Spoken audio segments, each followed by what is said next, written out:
Kaixo, Arratsaldeon. Bueno, soy Josu Benayto de Medio Ambiente del Ayuntamiento de Donosti. Simplemente daros la bienvenida, agradeceros que hayáis estado.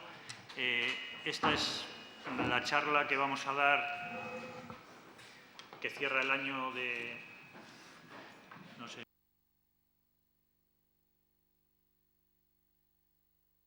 Sí. Peor. Tú hablas que ellos lo corrigen. Sí. Hola. Ya, vale. Bueno, como comentaba, esta es la última charla que damos este año dentro del ciclo de conferencias que hemos ido organizando a lo largo del año relacionado con la estrategia de cambio climático 2050 que estamos impulsando desde el Ayuntamiento, desde Medio Ambiente, pero también desde muchos otros departamentos, la Fundación Cristina Enea, Departamento de Participación, de Urbanismo, Fomento, etcétera, intentando, aportar, digamos, conocimiento técnico desde distintos ámbitos. Pues hemos estado hablando de la Cumbre de París que estuvimos en abril, estuvimos con Andoni Aduriz hablando de alimentación y cambio climático y estuvimos también hablando de comunicación y cambio climático con Paco Eras. Hoy hacemos la cuarta charla. Llevamos varios meses dándole vueltas a cómo le llamamos a este foro y ya, después de muchas discusiones durante horas, semanas y días, le vamos a llamar Agora K 2050, con una cosa, simplemente para tener una referencia.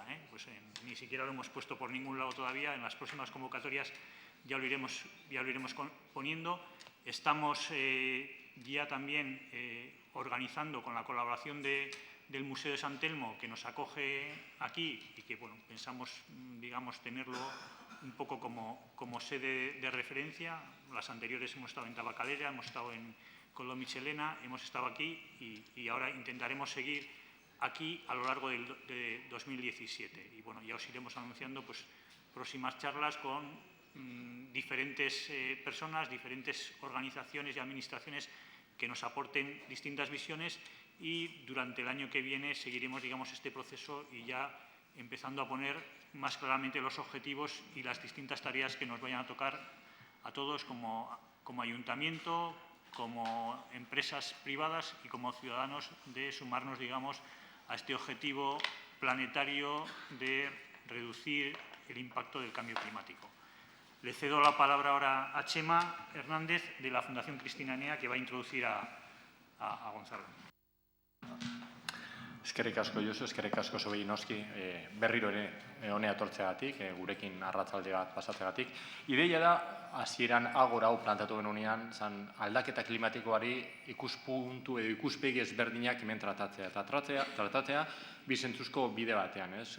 Hemen islari bat ekarriko genduke, berak aportatzeko ezagupenak, hausnarketak behar bada, baina ere zuek izango zute gero aukera komentatzeko, galdetzeko nahi zuten guztia denbora baldin badago eta egongo dela, suposatzen dugu. Y un poco en esta continuación sobre tratar diferentes aspectos relacionados con el cambio climático, sobre su origen, sobre sus consecuencias, sobre su mitigación o sobre su adaptación, que también es necesaria, nos parecía importante tratar el papel de las ciudades y el papel energético que cumplen las ciudades. Si no me equivoco, las ciudades consumen del orden del 65% de la energía que se está produciendo a día de hoy y además son causantes del orden del 70% de las emisiones de gases de efecto invernadero que se producen. Por lo tanto, es importante poder comprender cuál es el papel que están cumpliendo. Básicamente porque es un reto importante tratar de reducir, si no tanto el consumo, que también la forma en la que se consume toda esta cantidad de energía. En esta ecuación en la que se consume mucha energía y se produce mucho CO2, lo que hay que intentar es bajar ambas variables, la producción de energía necesaria, obviamente optimizando procesos y consumos, pero también utilizar otro tipo de energías que eviten lo que estaba produciendo las energías de origen fósil, ¿no? Y para ello, esto no solamente es un reto, sino que se convierte en una obligación. De hecho, en el horizonte de 2060, las empresas que producen energía tienen el deber, la obligación de descarbonizar su producción. 2060 es enseguida. Josu hacía referencia al Agora K 2050. K es de clima, 2050 es el reto de la estrategia que se está planteando en esta ciudad para el horizonte 2050-2060 es un poquito más allá. El tiempo pasa demasiado deprisa. Y para hablar de ello, para hablar del origen de este cambio climático, de su relación con la energía, con el consumo y producción de energía, pues tenemos con nosotros, y desde aquí se lo agradecemos mucho y bien, a Gonzalo Sáez de Miera. Él es director de la Oficina de Cambio Climático de Iberdrola, doctor en Economía Aplicada por la Universidad Autónoma de Madrid y además tiene un máster MSc en Política Económica Internacional por la Universidad de Warwick, o algo así, ¿verdad?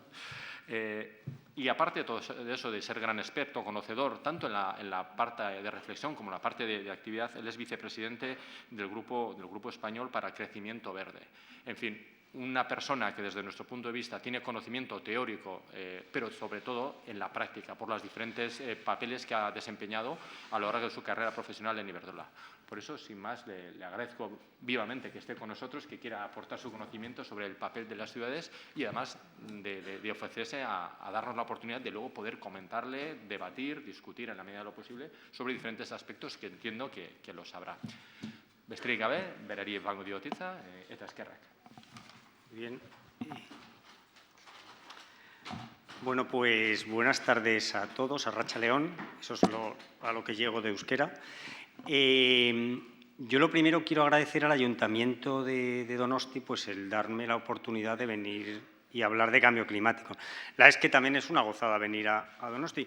Y lo que hablaba yo antes con Josu y con Manu es que, y yo voy a hablar mucho de medio ambiente, para mí el medio ambiente se está convirtiendo en algo realmente muy relevante para nuestras vidas y muy relevante para las ciudades. Estoy totalmente… Ahora hablaré un poco de las emisiones, la energía que se consume en las ciudades. Hay un elemento que me parece clave, es que se está convirtiendo en un elemento de competitividad en las ciudades. O sea, si a mí como empleado de Iberdrola me ofrecen la posibilidad de irme a trabajar a Pekín, un trabajo chulísimo, pues me lo pienso dos veces. ¿Por qué? Porque en Pekín tiene una contaminación bestial. Hablaba con un compañero de Iberdrola que su hermano ha estado trabajando 10 años en Pekín, un directivo en Telefónica, y pues ha conocido, se ha hecho allí 6 amigos españoles y todos tienen hijos. Pues todos los hijos de los empleados de esta gente, de estos españoles, han vuelto a España con asma. Todos, ¿no? Entonces, yo creo que el medio ambiente es un elemento… Y a mí me da mucha envidia San Sebastián. Yo viviendo en Madrid, vivo en el centro de Madrid y mis hijos, ahora hablaré, se están tragando la contaminación de los coches diésel y los coches de gasolina y están reduciendo su calidad de vida. Por tanto, creo, yo al título que me dieron de energía y cambio climático, el papel de las ciudades, he incluido también el tema de la calidad del aire, que creo que es un factor súper relevante, ¿no? Entonces, yo he preparado esta presentación.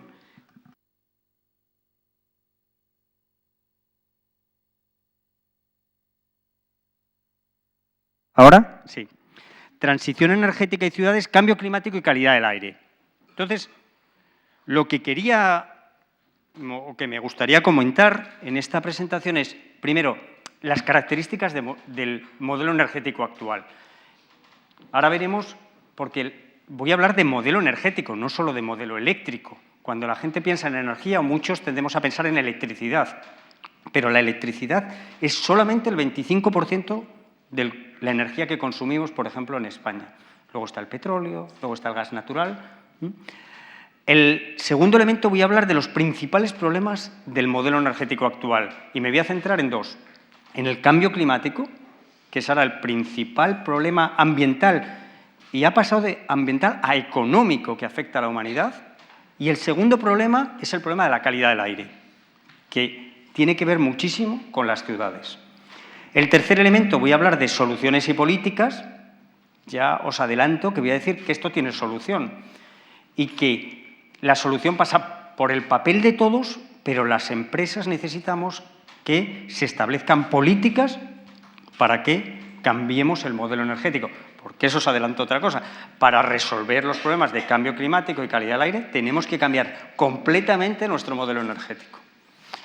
Y por último, voy a hablar de transición energética. Un modelo para España es un estudio que ha hecho Deloitte que explica cómo se puede alcanzar. Antes decía se hablaba de 2050, de 2060. En 2050 en España, un modelo completamente descarbonizado. ¿Qué quiere decir? Un modelo energético que prácticamente no emite CO2. ¿Y eso cómo se hace? Pues básicamente sin consumir combustibles fósiles, sin consumir petróleo, sin consumir gas natural y sin consumir petróleo.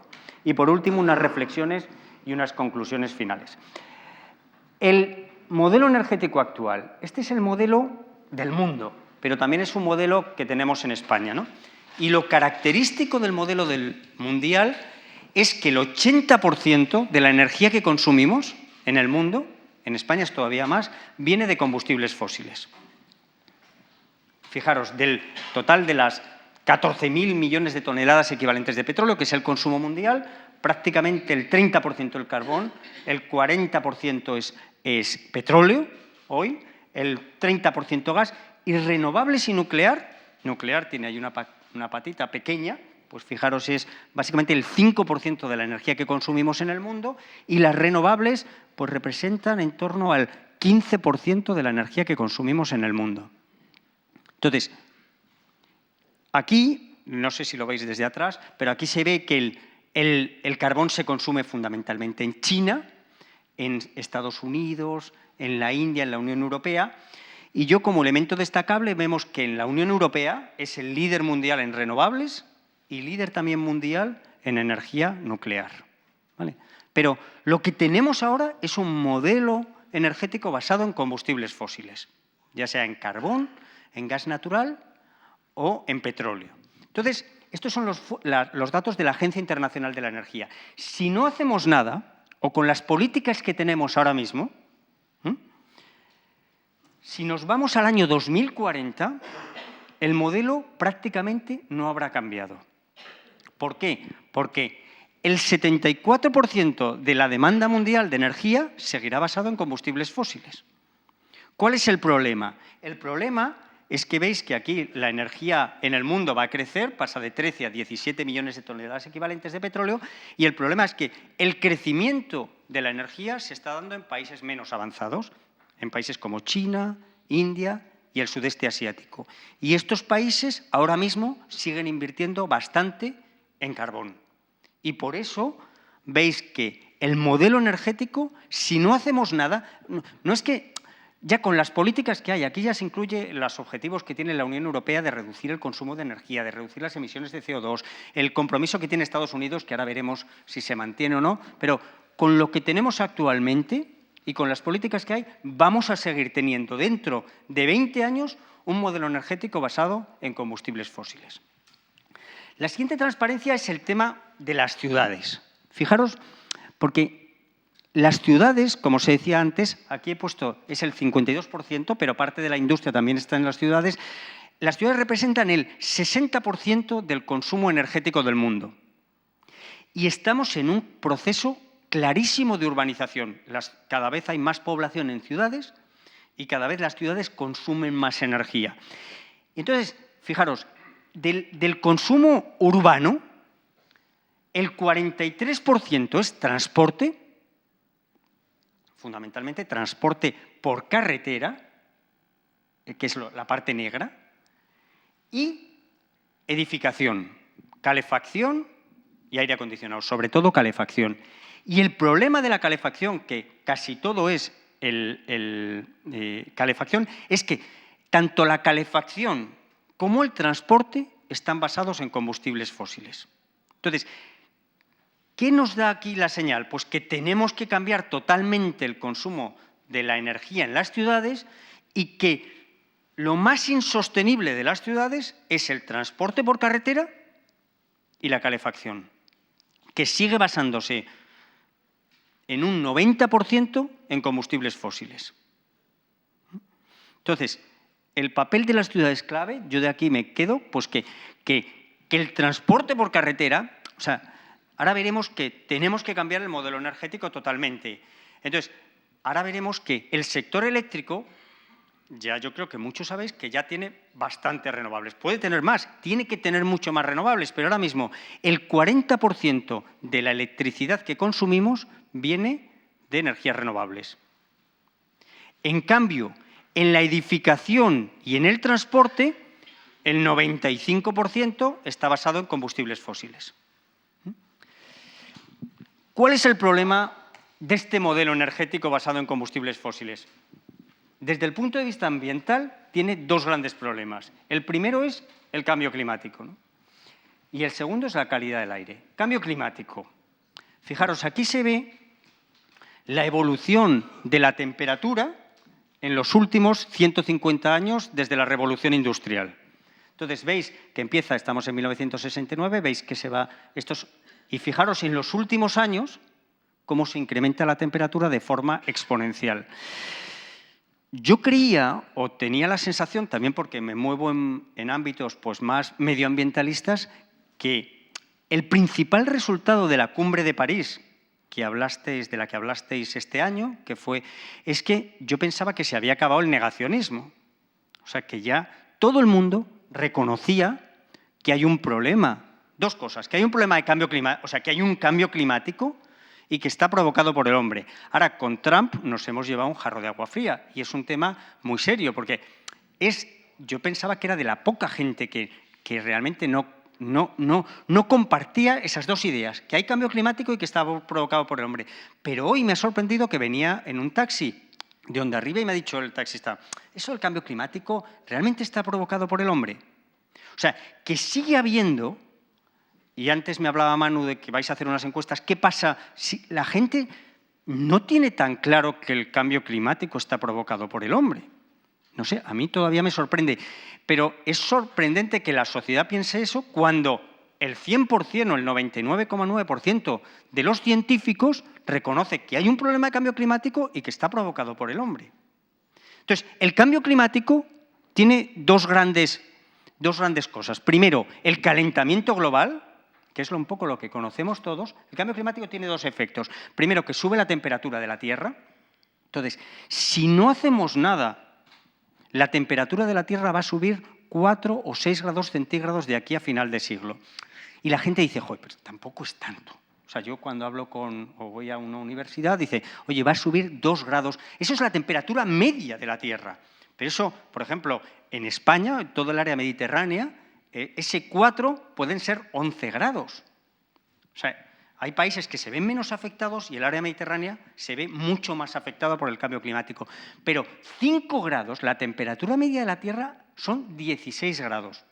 Pasar de 16 a 21 grados es un efecto equivalente a la última glaciación, pero por encima, subiendo la temperatura. Entonces, 4 grados centígrados, ya 1 grado, que es lo que estamos experimentando desde la época de la revolución industrial, ya ha subido la temperatura en la Tierra 1 grado. Y ya estamos viendo los efectos, porque yo creo que lo que ha cambiado del cambio climático en los últimos, yo diría, 10 años, es que todo el mundo es consciente de que el clima está cambiando. Entonces, 1 grado ya es la leche, pero ir a 2, 3 grados... Ahora veremos que tiene unas implicaciones tremendas. Pero a mí me gusta mucho, ¿veis? El gráfico que ya lo habéis visto, fijaros en los últimos años, cómo va en los años 50, pues se mantiene, no sé, y en los últimos 10 años se ve que es exponencial el incremento de la temperatura, ¿no? Entonces, las temperaturas han aumentado. 9 de los 10 años más calurosos registrados en los últimos 1000 años han sido a partir del año 2000. Entonces, yo creo que ya es incontestable el problema del cambio climático. ¿Hay debate científico? Para mí el debate científico es, ¿tenemos que abordar ahora el problema del cambio climático o tenemos que esperar a que se desarrolle la tecnología? Nosotros pensamos que no se puede llegar a 2050. Y hay mucha gente que dice, ahora veremos que hay tecnologías para cambiar el modelo energético en el año 2030 o 2035. Es posible. ¿Qué impacto tiene el cambio climático? Joder, pues tremendo. Yo soy economista y llevado a términos económicos es la leche, ahora veréis. Pero aumento estructural de la temperatura del planeta, incremento del nivel medio del nivel del mar y del deshielo, mayor frecuencia de fenómenos meteorológicos extremos, eso era lo que iba a decir, incremento de la temperatura y fenómenos extremos, sequías, inundaciones, impacto negativo en ecosistemas, en especies, pérdida de biodiversidad. Y ahora he puesto un último, que estaba terminando la presentación, impacto negativo en la calidad de vida de las personas. O sea, aquí estamos hablando de olas de calor, impacto en la salud de las personas, movimientos migratorios. O sea, el tema de la migración por los conflictos bélicos ha sido importante. La migración por cambio climático es tremenda. O sea, aquí tenemos una inundación en España o en Europa y, bueno, tiene un impacto económico. Esa misma inundación o el aumento del nivel del mar en Bangladesh, al lado de la India, supone el desplazamiento a lo mejor de 50 o 60 millones de personas. Y esas 50 o 60 millones de personas, entre otras cosas, vienen a Europa o vienen a Estados Unidos. Y todo eso tiene un impacto económico y social tremendo. Entonces, por cosas que nos va a afectar, olas de calor, movimientos migratorios, productividad del sector agrario, o sea, el cambio, el impacto del cambio climático en la energía es tremendo, ahora veremos, pero el impacto en la agricultura es todavía mayor. O sea, esto está afectando y ahora veremos, las empresas de seguros están aumentando la prima de riesgo de los seguros por el cambio climático. Y ahora mismo en Davos el año pasado, hablando de los riesgos económicos del mundo, se hablaba de guerras, terrorismo. El primer impacto, el primer riesgo para la economía mundial era el cambio climático. Asociado a fenómenos extremos, incremento de la temperatura. Fijaros, en Estados Unidos el cambio climático sobre todo se considera en términos de seguridad nacional. O sea, en Europa, cuando hablamos de cambio climático, hablamos de energía, hablamos de medio ambiente. En Estados Unidos están preocupados por la seguridad nacional y el impacto que pueden tener los fenómenos migratorios. El tema de la salud, cómo el cambio en las temperaturas y en el clima puede hacer que enfermedades contagiosas que estaban erradicadas pues vuelvan a Estados Unidos. Y todo esto tiene un impacto en la economía tremendo. Fijaros, esto es un estudio de la Universidad de Stanford, donde habla del impacto económico del cambio climático. Cuanto más rojo, más impacto.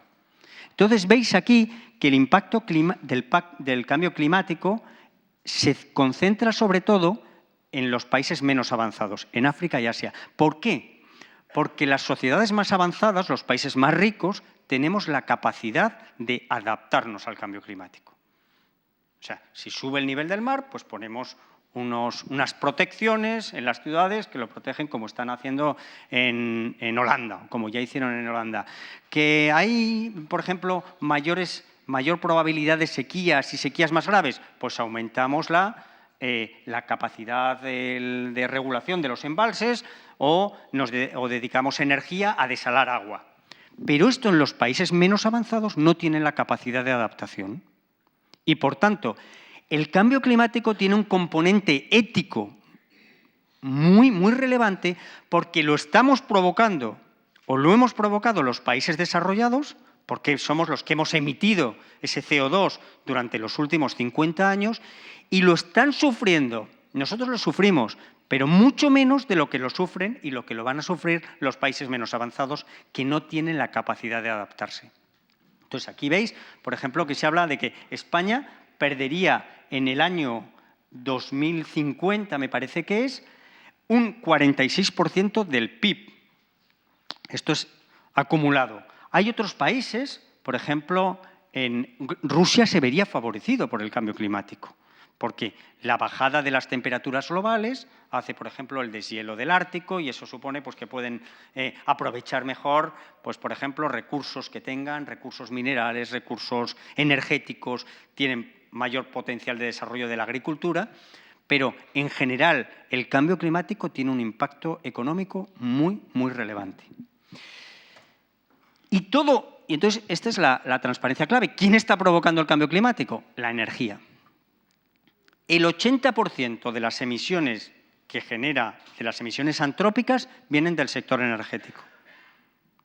¿Y quién lo produce? El carbón y el gas para producir electricidad, el sistema de transporte, que tenemos un sistema de transporte basado en el petróleo, que para mí es lo más insostenible, y por último el sistema de calefacción basado en biomasa, en países menos avanzados y en Europa en gas natural. Y eso es lo que está provocando actualmente el problema del cambio climático. Un sistema, un modelo energético basado en combustibles fósiles. Entonces, ¿qué tenemos que hacer? Como decía Josu, mantener el consumo que tenemos de energía, aunque yo pienso que teníamos que reducirlo, pero sin emitir CO2. Segundo problema, la calidad del aire. Yo creo que este es un problema Claro, aquí lo tenéis menos problemas de calidad del aire en Donosti que en Madrid, o que en Londres, o que en China. Pero yo creo que este es un problema muy, muy, muy relevante. Y a diferencia del problema del cambio climático, nos está afectando ya y nos está afectando a la salud nuestra y de nuestros hijos, ¿no? Entonces, ¿qué pasa con la calidad del aire? Pues que el consumo de combustibles fósiles, transporte, calefacción, cocinas, centrales de carbón, supone la emisión de un gran volumen de contaminantes. Entonces, ¿qué tenemos? Emisiones de SO2, partículas. Lo de las partículas es tremendo. Muchos habréis oído hablar de las partículas, pero las micropartículas, sobre todo las PM2,5, son las partículas que generan, por ejemplo, los diésel y que respiramos todo a pesar… Yo voy en bicicleta y a pesar de tener una mascarilla, las partículas de 2,5 no las controla. Y las partículas de 2,5, ahora veremos los efectos que tiene en la salud humana. Bueno, pues todo eso está provocado. Y además, luego hay una transformación, por ejemplo, del SOx con las partículas que genera más contaminantes y que genera problemas de salud muy graves. Y tiene un impacto en la salud, pero tiene un impacto en la agricultura, tiene un impacto en muchas actividades económicas. Entonces, esto es un gráfico de la Agencia Internacional de la Energía sobre contaminación del aire. Entonces, el NOx, ¿qué lo provoca? El uso del petróleo, fundamentalmente. El SO2, ¿qué lo provoca? El carbón y el petróleo.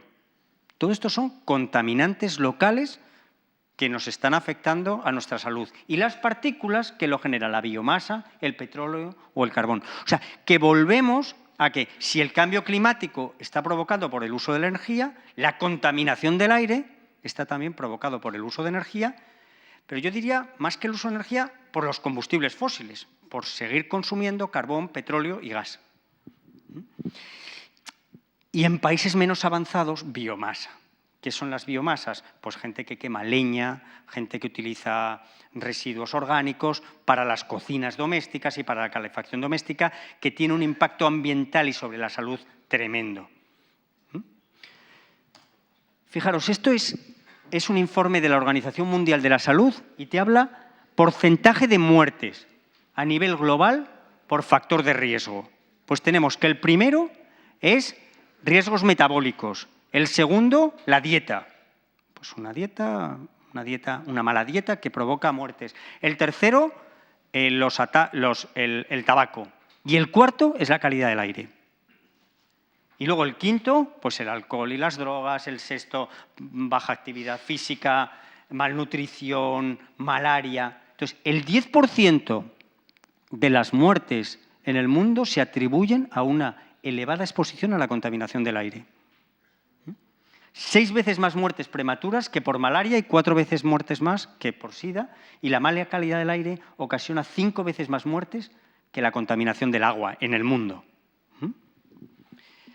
Y este es un gráfico que es alucinante. O sea, 7 millones, y estos no son datos, estos son datos de la Agencia Internacional de la Energía, de la Organización Mundial de la Salud, que están saliendo informes.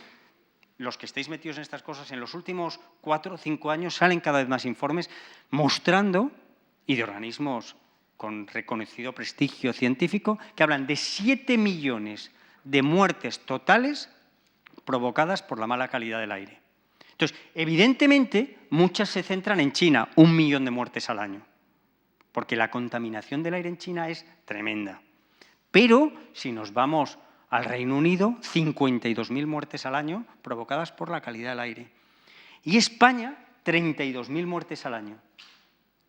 Y esas 32.000 muertes al año provocadas fundamentalmente en las ciudades, porque la contaminación del aire es donde se concentran los contaminantes. Fijaros, y esto es, la contaminación del aire causa 16 veces más muertes prematuras que los accidentes de tráfico. Y esto es otra cifra que estaba revisando porque es de la Organización Mundial de la Salud. Los habitantes pierden, esto es de las ciudades con contaminación, pierden de media 28 días de vida por año vivido. ¿Qué quiere decir? Que si estás en una ciudad con alta contaminación, pierdes un mes de vida por cada año. Si no hubiera contaminación, vivirías un mes más por año vivido. ¿Qué quiere decir? Que una persona que tenga una esperanza de vida de 70 años, si vive en una ciudad con contaminación local, la esperanza de vida baja a 60 años o a 62 años. Y ya otro gráfico que para mí me ha matado, porque yo no soy fumador, soy no sé qué, pero resulta, y esto es de la Organización Mundial de la Salud, que el 36% de los cánceres de pulmón en el mundo están provocados por la contaminación del aire. Claro, esto dices, yo no fumo, yo soy no sé, y de repente sale un cáncer de pulmón, contaminación del aire, el 36%. Ictus, el 34% de las muertes por ictus está provocada por... Siento dar cifras tan... pero es que yo ahora que me estoy metiendo en temas de calidad del aire, es tremendo. Claro, vosotros tenéis la suerte que no tenéis tantos problemas de calidad del aire en San Sebastián. Tantos problemas, pero puede haber problemas de calidad del aire o problemas puntuales. Yo vivo en el centro de Madrid, en Cuatro Caminos, y tengo 3 hijos, ¿no? Y claro, yo he venido a Donosti y digo, pues, ¿y yo qué hago en Madrid?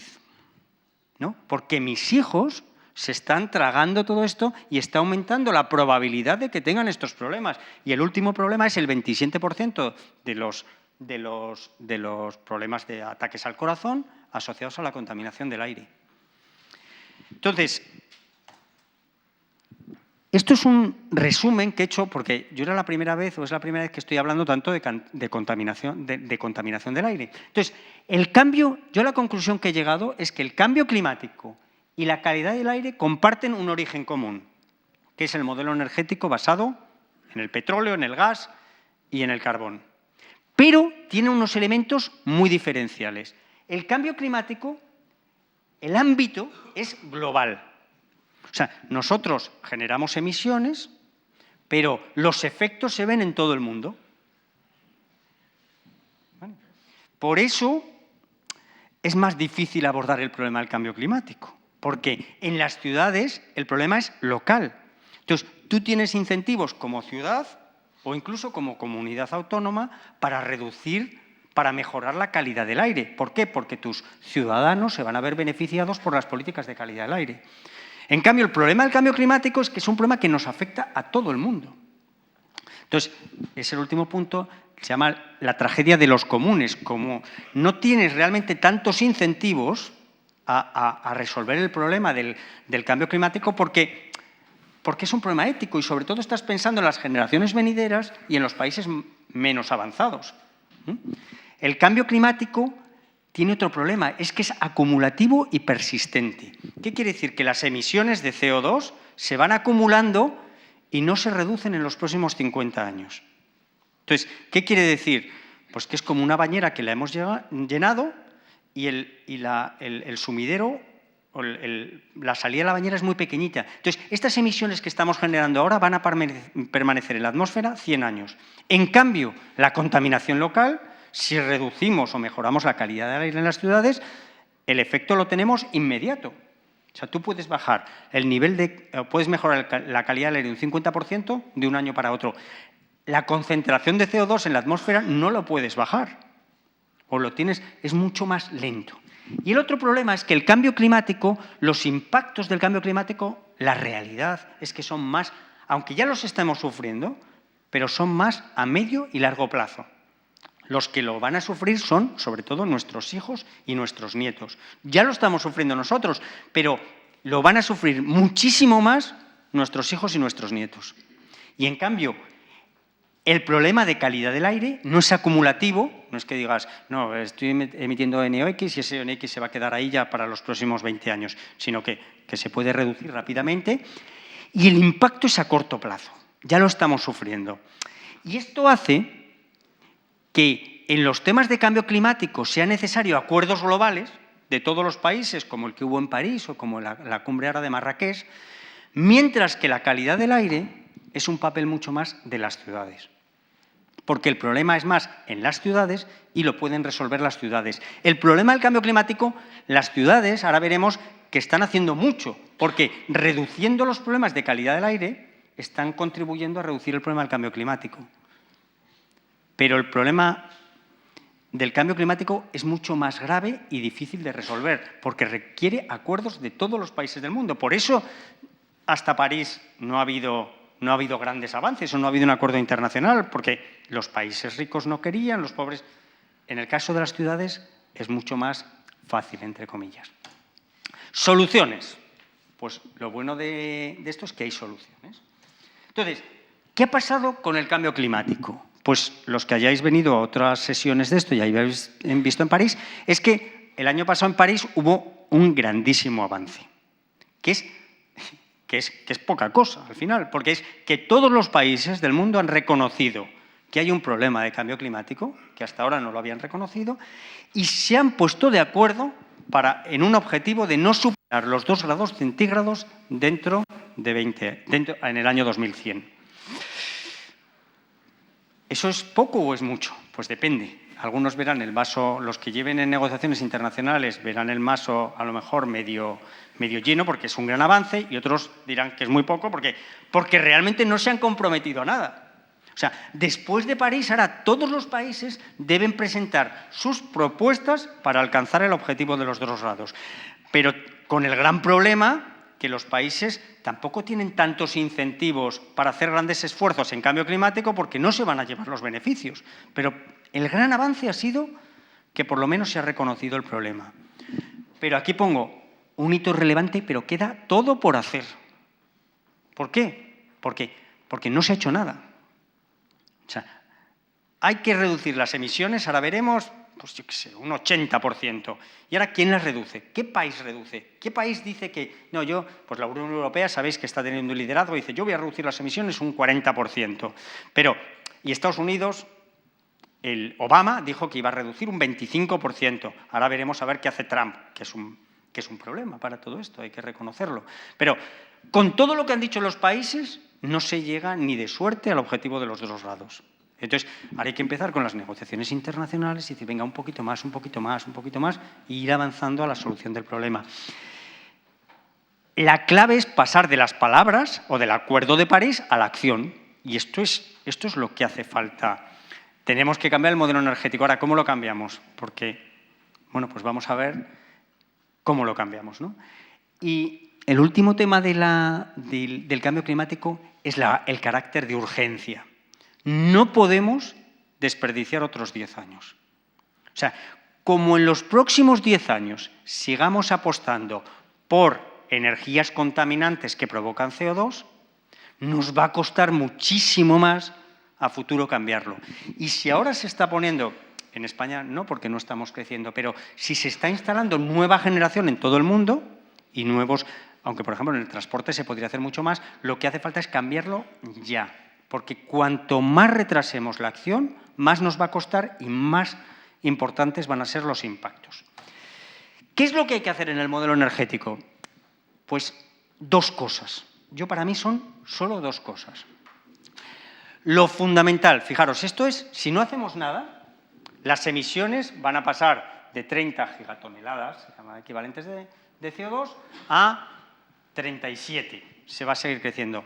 Lo que tenemos que hacer es pasar de 30 a 18. Todo eso en el año 2040. Todo eso para no superar el objetivo de los 2 grados. O sea, lo de los 2 grados ya se da como por que va a ser casi imposible llegar, o muy difícil llegar a los 2 grados. Pero lo que tenemos que hacer es bajar las emisiones. ¿Y cómo se bajan las emisiones? Con 2 medidas: eficiencia energética y renovables. ¿Qué quiere decir la eficiencia energética? Seguir haciendo lo mismo o más cosas con menos energía. Y ahí hay un potencial tremendo. Los coches que sean más eficientes y que utilicen menos combustible. La iluminación, pues la iluminación LED. La calefacción que sea más eficiente.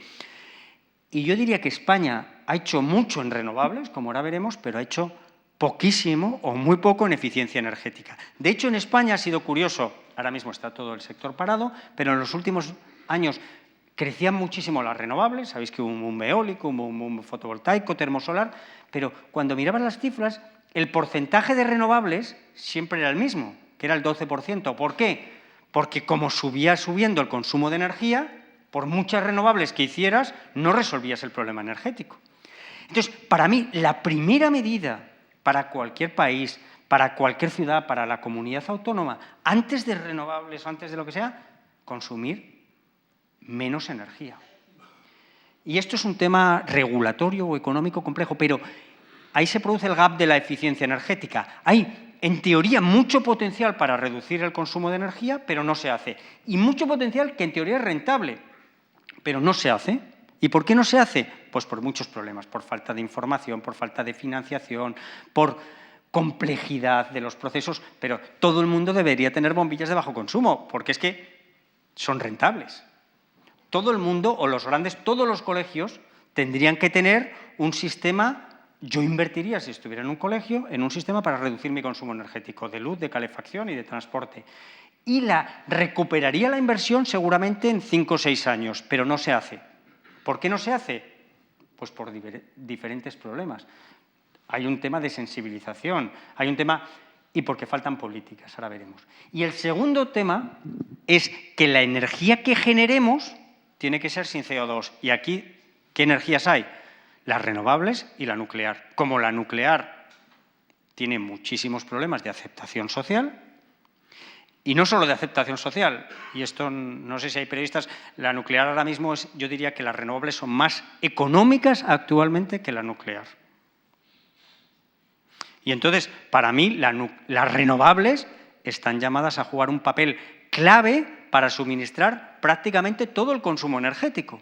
Pero no solo el consumo energético de la electricidad, sino el consumo energético del transporte, y ahí entra el transporte eléctrico, la edificación, porque el problema que hay es que no hay alternativas sostenibles a los hidrocarburos. O sea, si tuviéramos unos hidrocarburos que fueran renovables, pues entonces... Pero el hecho de que todas las soluciones estén en el vector eléctrico, las renovables, sabéis, ahora fundamentalmente son la fotovoltaica, que ahora mismo yo creo que es la energía más competitiva, la solar, la termosolar, la hidráulica, esas son las principales renovables, y están en el sector eléctrico.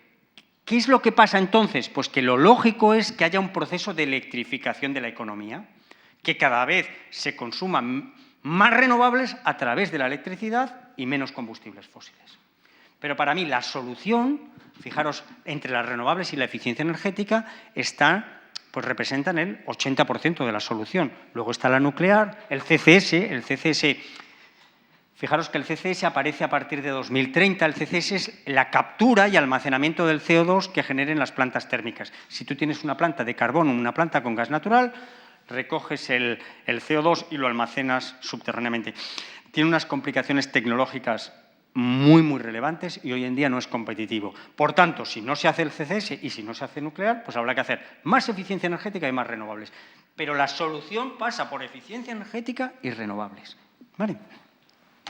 Entonces, ¿quién tiene que hacer la eficiencia energética y quién tiene que hacer las renovables? Fundamentalmente, esto es del sector eléctrico. O sea, la eficiencia es fundamentalmente una tarea para todos, pero sobre todo para el transporte y para la edificación, y lo que tiene que hacer el esfuerzo el sector eléctrico es en introducir más renovables. O sea, el transporte y la edificación tienen que consumir menos energía y la energía tiene que ser renovable. Por tanto, el sector eléctrico lo que tiene que hacer es invertir en renovables.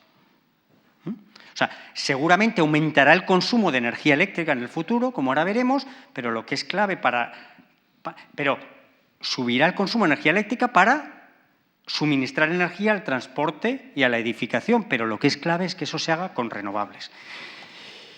Y con estas acciones de renovables y eficiencia, haciendo solamente un poquito más, resolvemos, además del problema del cambio climático, el problema de la calidad del aire.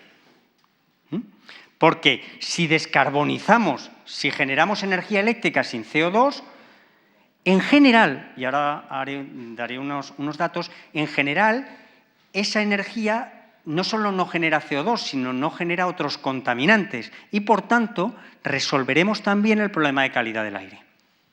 Pero, entonces, ¿qué hacer? Ahora me diréis, bueno, ¿y cómo avanzamos? Pues yo os doy 3 datos. Primero, que las tecnologías para cambiar el modelo energético están cada vez más disponibles. La fotovoltaica, por ejemplo, las renovables están reduciendo sus costes. Para que os hagáis una idea, el coste de generar un megavatio hora con fotovoltaica hace 10 o 15 años era 400 euros y hoy prácticamente son 60 o 70 euros. El coste de generar, o sea, las renovables ya son casi competitivas y van a ser competitivas respecto al gas, a producir la energía con gas, a producir con carbón. O sea, ha habido un recorrido tecnológico espectacular. En segundo lugar, las baterías se están desarrollando muchísimo, pero muchísimo, muchísimo. Y eso hace que hoy el coche eléctrico sea ya una realidad. Hoy en día el coche eléctrico es un poco más costoso que el vehículo de combustión interna, pero a lo mejor es un 20% más caro, cuando hace solamente 2 años era un 40% más caro. Entonces, se está reduciendo muchísimo el coste de las baterías y están aumentando la capacidad. O sea, Tesla ya hace utilitarios con 300 kilómetros de autonomía. Entonces, las baterías, los coches eléctricos, las tecnologías para el cambio ya están disponibles. Luego, en segundo lugar, el sector privado está dispuesto a invertir.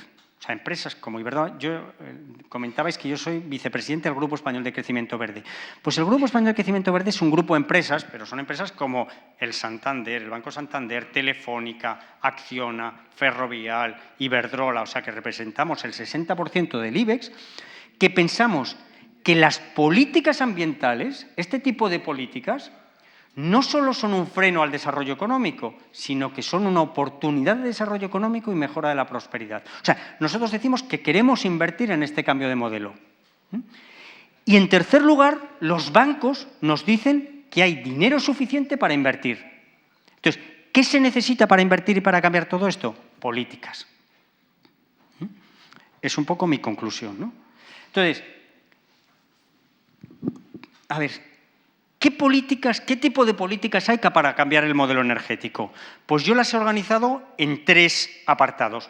Políticas económicas, señales económicas que comentábamos tomando un café, que son importantes.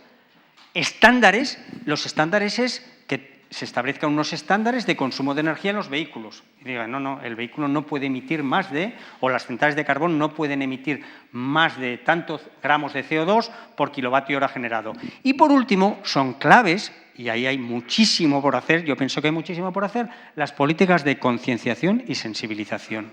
Entonces, estas políticas se están aplicando tanto a cambio climático y calidad del aire. Os pongo unos ejemplos. Las señales económicas, el precio del CO2, poner un precio al CO2, aplicando el principio de quien contamina paga. Si tú generas CO2 y ese CO2 está provocando un coste a la sociedad, pues tienes que pagar por ese CO2. Pero hay otro tipo de políticas económicas. Eliminación de subsidios a los combustibles fósiles. En muchas partes del mundo, el petróleo, la gasolina y el gasoil están subvencionados y eso está incentivando el consumo de esto. Pues se están retirando, se están quitando subsidios. Y otro, por ejemplo, apoyos o subsidios a las energías renovables y a la eficiencia energética. Estos son apoyos económicos o instrumentos económicos para el cambio de modelo. En calidad del aire, ¿qué se está haciendo? Pues me imagino que en el ayuntamiento tendréis incentivos fiscales para la compra de vehículos eficientes o bicicletas, peajes de acceso a las ciudades. Eso en Donosti no hay, pero ya sabéis que en muchas ciudades, por ejemplo en Londres, se está aplicando. Imposición de los vehículos, o sea, fiscalidad a los vehículos contaminantes, que si tú te compras un 4x4, que pagues más impuestos que si te compras un vehículo eficiente. Esas son las políticas económicas. Hay otro que son los estándares, que son claves, porque los precios... 10 minutos, vale. Los precios, o sea, son importantes, pero además de precios necesitamos estándares, ¿no? Entonces, estándares son requisitos de emisiones para nuevas centrales eléctricas, por ejemplo. Estándares en vehículos y edificios. En la calidad del aire se está haciendo lo mismo. Se están poniendo estándares de calidad del aire, pues de calefacciones, de emisiones en los vehículos. Y en campañas de sensibilización, pues se está haciendo lo que se está haciendo. Yo pienso que se podía hacer mucho más. Entonces, este es un mensaje que quería dar. Muchas políticas abordan los 2 temas bien. O abordan los 2 temas al mismo tiempo, pero Yo creo que hay políticas que por centrarse en unas medidas o en un objetivo, por ejemplo, de cambio climático, están provocando problemas de calidad del aire. Y viceversa, por centrarse en problemas, en temas de calidad del aire, pueden estar hipotecando el modelo energético y generando CO2. ¿A qué me refiero? Por ejemplo, por cambio climático. En Europa, yo creo que todos lo sabéis, en Europa el 80% de los coches son diésel y el 20% gasolina. En Estados Unidos es al revés, 80% gasolina y 20% diésel. ¿Por qué se hizo esto? Porque los vehículos eficientes, los vehículos diésel son más eficientes, consumen menos energía y, por tanto, generan menos CO2. Y entonces hubo una apuesta en Europa, y en concreto en España, por los vehículos diésel. ¿Qué pasa? Que ahora los vehículos diésel son la principal causa de los problemas de calidad del aire en las ciudades. Por el otro lado, en calidad del aire, hay muchas ciudades que dicen, no, para resolver el problema de calidad del aire, apuesto por el gas natural, apuesto por el gas, por ejemplo, vehicular o las calefacciones de gas. Eso está bien, porque generan menos emisiones que unas calefacciones con carbón, pero esas calefacciones con gas que emite CO2 se van a quedar en las ciudades durante los próximos 20 o 30 años emitiendo CO2. Entonces, yo creo que el reto es coordinar las políticas de calidad del aire con las políticas de cambio climático. Esto ya lo he explicado, yo creo que el ámbito geográfico, esto voy a pasar porque lo que digo es que el cambio climático se está abordando, como es un problema global, se está abordando desde los países. Y entonces hay acuerdos globales como en París. Y en cambio en las ciudades se está tratando más el problema de calidad del aire. Y antes hablábamos, estáis haciendo un plan de cambio climático, pero realmente, yo no lo sé, a lo mejor queréis contribuir a la solución del cambio climático en el mundo, pero el driver fundamental o la razón fundamental muchas veces es calidad del aire.